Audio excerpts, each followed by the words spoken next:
আল্লাহু আহাদ, নবী আপনি বলেন আল্লাহ এক। আল্লাহু সামাদ, তিনি অদ্বিতীয়। লাম ইয়ালিদ ওয়া লাম ইউলাদ, তিনি কাউকে জন্ম দেন নাই। ওয়া লাম ইউলাদ, তাকেও জন্ম দেওয়া হয় নাই। আল্লাহ কাউকে জন্ম দেন নাই, আর আল্লাহকেও জন্ম দেওয়া হয় নাই।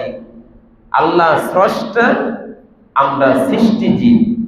পৃথিবীর সব কিছু আল্লাহ সৃষ্টি করেছেন শুধু মানব জাতির ফায়দার জন্য, কল্যাণের জন্য। আর মানুষকে, জিনকে আল্লাহ সৃষ্টি করেছেন তার গোলামির জন্য। সুবহানাল্লাহ। আর আমরাই সেই জাতি, আজকে গোলামি থেকে আমরা অনেক দূরে চলে গেছি। আল্লাহর গোলামি থেকে আমরা অনেক দূরে চলে গেছি।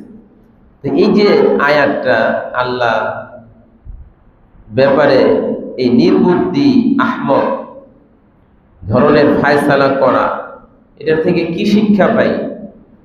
আল্লাহর শানের খেলা কোনো কথা, আল্লাহর জাতের খেলা কোনো কথা, আল্লাহর সিফতের খেলা কোনো কথা আমাদের জবান দিয়া বের না করে।